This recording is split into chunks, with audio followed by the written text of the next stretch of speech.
Hello दोस्तों। पिछले video में हम लोगों ने पर्वत और पठार के बारे में पढ़ा था। आज हम लोग मैदान यानी प्लेन्स के बारे में पढ़ेंगे। तो मैदान क्या है, इसका निर्माण कैसे होता है, ये कितने तरह के होते हैं, इन सारी बातों को हम लोग ध्यान से समझने का प्रयास करेंगे।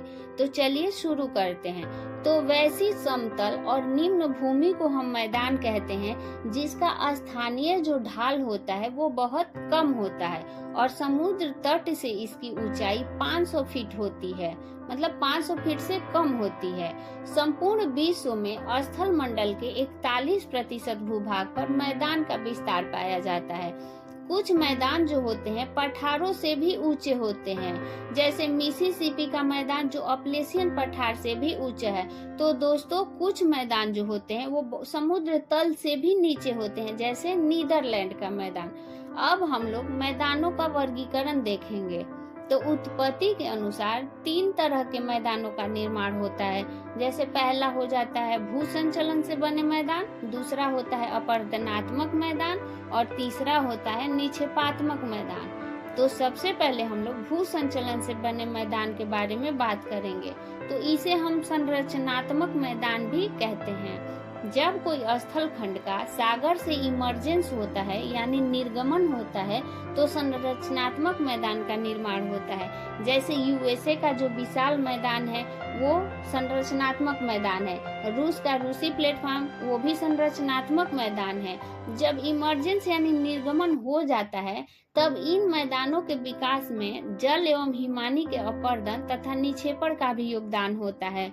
जब सागरीय तट के पास स्थल मंडल सागर तल से ऊपर उठ जाता है तब तटीय मैदान का निर्माण होता है, जैसे यूएसए का अटलांटिक तटीय मैदान।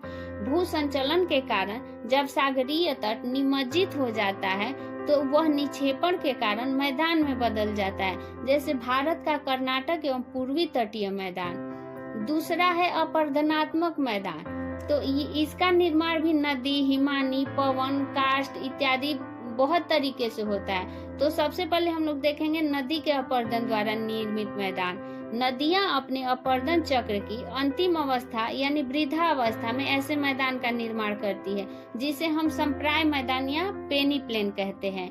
इस मैदान में जहां तहां चट्टानों के अवशेष टीले भी पाए जाते हैं जिन्हें मोनाडनाक कहा जाता है। एग्जाम में भी आता है कि मोनाडनाक नदी के किस अवस्था में पाया जाता है। तो मोनाडनाक नदी का जो वृद्धावस्था होता है उसमें बनता है, उसमें पाया जाता है। उथित संप्राय मैदान यूएसए के अपलेशियन एवं मिसिसिपी घाटी, स्कैंडिनेविया, दक्षिण अफ्रीका एवं भारत के छोटा नागपुर क्षेत्र में भी पाए जाते हैं। दूसरा हम लोग बात करेंगे हिमानी अपर्दित मैदान।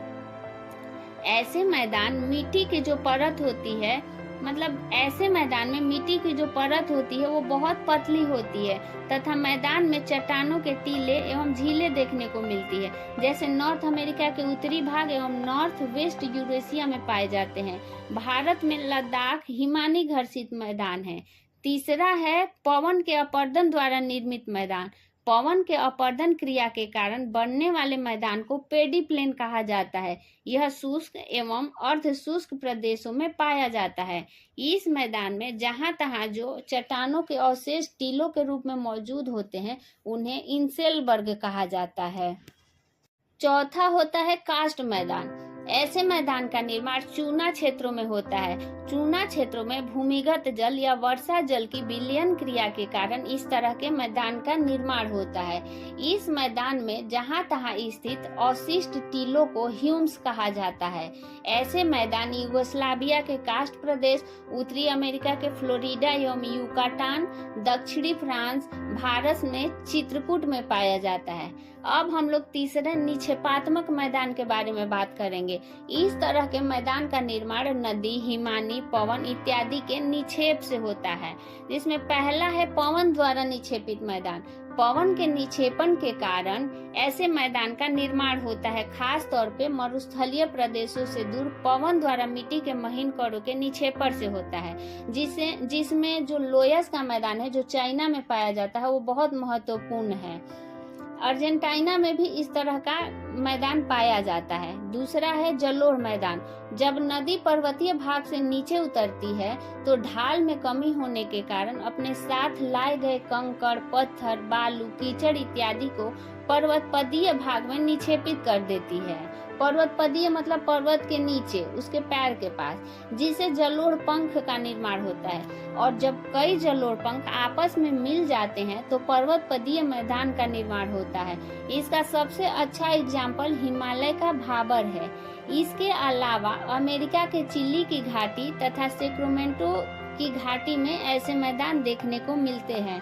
सभी बड़ी नदियां अपने मध्य एवं निम्न मैदानी भाग में बाढ़ का मैदान का निर्माण करती है तथा अपने मुहाने पर अवसादों के निक्षेपण से डेल्टा का निर्माण करती है। जैसे गंगा एवं ब्रह्मपुत्र का डेल्टा का मैदान विश्व में सबसे बड़ा है। तीसरा है हिमानी द्वारा निक्षेपित मैदान। हिमानी के निक्षेपण से बना मैदान उबड़ खाबड़ और दलदली होता है। इसे टील मैदान या आउटवॉश मैदान भी कहा जाता है। टील मैदान में बड़े बड़े बोल्डर से लेकर मिट्टी के महीन कण तक पाए जाते हैं। ऐसे मैदान नॉर्थ जर्मनी, नॉर्थ वेस्ट रूस, कनाडा, नॉर्थ ईस्ट यूएसए में मिलते हैं। चौथा हो जाता है लावा का मैदान। जैसा कि आप लोग को पता है, ज्वालामुखी से निकले लावा के निक्षेपण से इस मैदान का निर्माण होता है, जैसे France, New Zealand, Iceland, USA, Argentina इत्यादि में। पांचवा है सरोवरीय मैदान। झीलों के भरने से ऐसे मैदान का निर्माण होता है।